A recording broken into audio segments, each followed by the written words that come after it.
நடுக்காட்டில் இருந்து சடாமுடியுடன் தமிழீழ விடுதலை புலிகளின் முன்னாள் போராளி ஒருவர் மீட்பு. முதல் நாள் இரவு வந்து சென்ற மர்ம வாகனம். வவுனியாவில் 4 மரணத்தில் திடீர் திருப்பம். வெளியாகும் திடுக்கிடும் தகவல்கள். இன்று முதல் பல துறைகள் ஸ்தம்பிக்கும் அபாயம். முடங்குமா இலங்கை? பெரும் போராட்டத்தில் இறங்கும் கொழும்பு நகர். ஸ்ரீலங்கா தொடர்பில் ஐநாவில் இணை அனுசரணை நாடுகளால் சமர்ப்பிக்கப்பட்ட அறிக்கை. மக்களுக்கு மகிழ்ச்சி செய்தி, மேலும் ஒரு விலை குறைப்பு. காவல்துறையின் கண்ணீர் புகையால் பாடசாலை மாணவர்கள் கடும் பாதிப்பு. யாழில் இடம்பெற்ற ஓர் உண்மை சம்பவம். குடிப்பழக்கம் இல்லாததால் குழம்பிய சம்பந்தம். தமிழீழ விடுதலை புலிகளின் முன்னாள் போராளிகளில் ஒருவர் நடுக்காட்டில் இருந்து சடாமுடியுடன் மீட்கப்பட்டுள்ளார். மட்டக்களப்பு மாவட்டம் பட்டிப்பள்ளி பிரதேசத்துக்குட்பட்ட தாந்தாமலை காட்டுப்பகுதியிலிருந்தே முன்னாள் போராளி ஒருவர் கடந்த புதன்கிழமை மீட்கப்பட்டு வைத்தியசாலையில் ஒப்படைக்கப்பட்டுள்ளார். கடந்த 4 வருடங்களாக குடும்பத்தினரால் கைவிடப்பட்ட முன்னாள் போராளியான மனநலம் குன்றிய பாலா என்பவர் தாந்தாமலை பகுதியில் அமைந்துள்ள ரெட்பாநாயனி கிராமத்திற்கு அப்பால் உள்ள காட்டுப்பகுதியில் தூர்ந்து போன கொட்டகை ஒன்றில் வசித்து வந்துள்ளார். இந்த சம்பவம் தொடர்பில் தற்போது தகவல் அறிந்த ஜனநாயக போராளிகள் கட்சியினர் மற்றும் அவரின் சக முன்னாள் போராளிகளும் அவரை அணுகியுள்ளனர். இவர்களை கண்டதும் பாலா காட்டுப்பகுதிக்குள் மறைந்து விடுவார். பின்னர் அவரை தொடர்ந்து இரவு பகலாக அவதானித்து வந்துள்ளனர். பின்னர் அவரின் உறவினர்கள் மற்றும் அப்பகுதி கிராம சேவகர் ஆகியோரின் உதவியுடன் மட்டக்களப்பு பிராந்திய சுகாதார சேவைகள் பணிப்பாளரின் உதவியுடன் உரிய இடத்திற்கு நோய்க்காவு வண்டி வரவழைக்கப்பட்டு அதில் சிகிச்சைகளுக்காக அவர் வைத்தியசாலைக்கு அனுப்பி வைக்கப்பட்டுள்ளார். இதுவரை காலமும் காட்டில் உள்ள பழங்களை கொண்டு குளிக்காமல் முடிவெட்டாமல் சுகாதார சீர்கேடான முறையில் அவர் வாழ்ந்து வந்துள்ளார். நாம் அவருக்கு புதிய ஆடைகளை மாற்றி வைத்தியசாலையிலிருந்து அவரை கவனித்துக் கொள்வதற்காகவும் மேலும் ஒருவரையும் அனுப்பி வைத்துள்ளோம் என்று ஜனநாயக போராளிகள் கட்சியைச் சேர்ந்த நகுலேஸ் தெரிவித்துள்ளார். வவுனியா குட்செட் வீதியில் ஒரே குடும்பத்தைச் சேர்ந்த 4 சடலங்களாக நேற்று முன்தினம் காலை மீட்கப்பட்டிருந்த நிலையில் அதற்கு முதல் நாள் இரவு அந்த வீட்டுக்கு ஹயஸ் வாகனம் ஒன்று வந்து சென்றுள்ளமை காவல்துறை விசாரணைகளில் தெரிய வந்துள்ளது. அந்த வாகனத்தில் வந்தவர்கள் யார் என்பது தெரியாத நிலையில் அது தொடர்பாக காவல்துறையினரால் விசாரணைகள் ஆரம்பிக்கப்பட்டுள்ளன. நேற்று முன்தினம் வவுனியா குட்செட் வீதியில் உள்ள வீடொன்றில் இருந்து கணவன் மனைவி 2 குழந்தைகள் உயிரிழந்துள்ள நிலையில் மீட்கப்பட்டிருந்தனர். கணவன் தூக்கில் தொங்கிய நிலையிலும் மனைவியும் 2 பெண் குழந்தைகளும் உறங்கிய நிலையிலும் உயிரிழந்து காணப்பட்டனர். உடல்கள் மீட்கப்பட்டு உடல்கூற்று பரிசோதனைக்காக வவுனியா பொது மருத்துவமனையில் ஒப்படைக்கப்பட்டுள்ளது.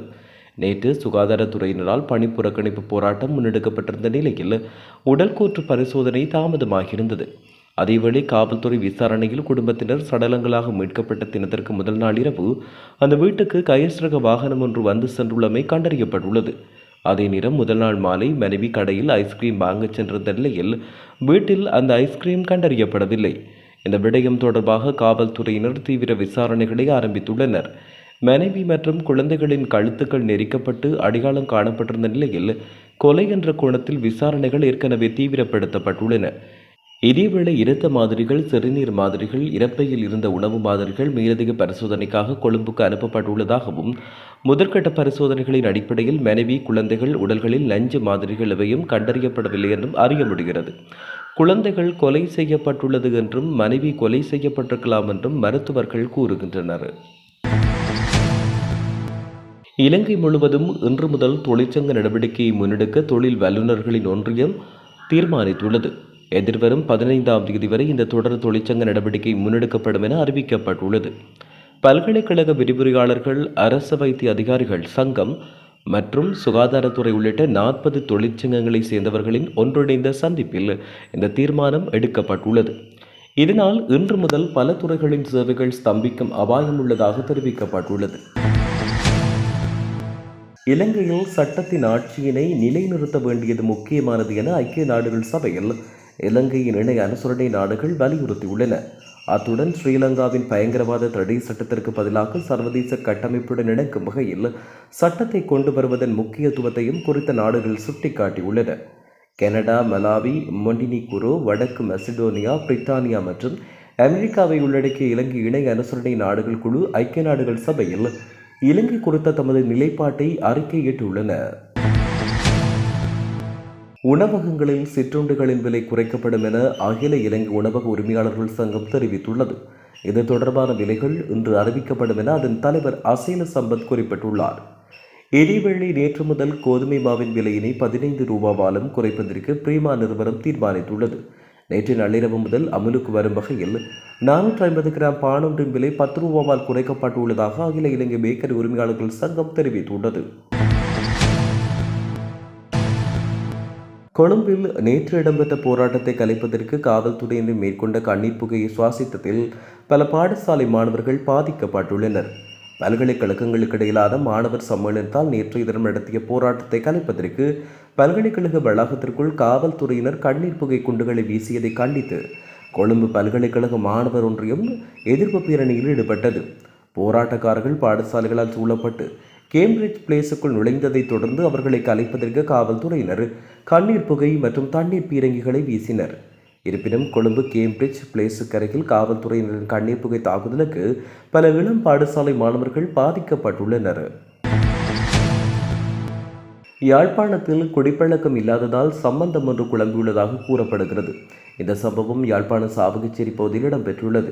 சமீபத்தில் கொக்குவிலைச் சேர்ந்த அரசு உத்தியோகத்தர் ஒருவருக்கு சாவகச்சேரியில் தரகர் மூலம் பெண் பொருந்திய நிலையில் கடந்த வாரம் பெண் வீட்டிற்கு பெண் பார்க்க சென்றுள்ளனர். அப்போது கதை வழக்கில் மாப்பிள்ளை தண்ணி அடிப்பாரா என கதை வந்துள்ளது. மைலோ மட்டுமே குடித்து பழகிய மாப்பிள்ளை சேச்சே நான் குடிக்கிறதே இல்லை என பெருமையாக கூறியுள்ளார். அதன்போது மணப்பெண்ணின் தாயார் இந்த காலத்தில் குடிக்காதவன் எல்லாம் ஆம்பிளையா என்று நக்கலாக கூறியுள்ளார். இதனால் கோபமடைந்த மாப்பிள்ளை வீட்டார் சம்பந்தத்தை குழப்பிக்கொண்டு வெளியேறியுள்ளனர். தன்னுடைய ஒழுக்கமான வாழ்க்கைக்கு கிடைத்த பரிசு இதுதானா என்று மாப்பிள்ளை வருந்தி வருவதாக தகவல்கள் வெளியாகியுள்ளன. நடுக்காட்டில் இருந்து சடாமுடியுடன் தமிழீழ விடுதலை புலிகளின் முன்னாள் போராளி ஒருவர் மீட்பு. முதல் நாள் இரவு வந்து சென்ற மர்ம வாகனம். வவுனியாவில் 4 மரணத்தில் திடீர் திருப்பம். வெளியாகும் திடுக்கிடும் தகவல்கள். இன்று முதல் பல துறைகள் ஸ்தம்பிக்கும் அபாயம். முடங்குமா இலங்கை. பெரும் போராட்டத்தில் இறங்கும் கொழும்பு நகர். ஸ்ரீலங்கா தொடர்பில் ஐநாவில் இணை அனுசரணை நாடுகளால் சமர்ப்பிக்கப்பட்ட அறிக்கை. மக்களுக்கு மகிழ்ச்சி செய்தி. மேலும் ஒரு விலை குறைப்பு. காவல்துறையின் கண்ணீர் புகையால் பாடசாலை மாணவர்கள் கடும் பாதிப்பு. யாழில் இடம்பெற்ற ஓர் உண்மை சம்பவம். குடிப்பழக்கம் இல்லாததால் குழம்பிய சம்பந்தம்.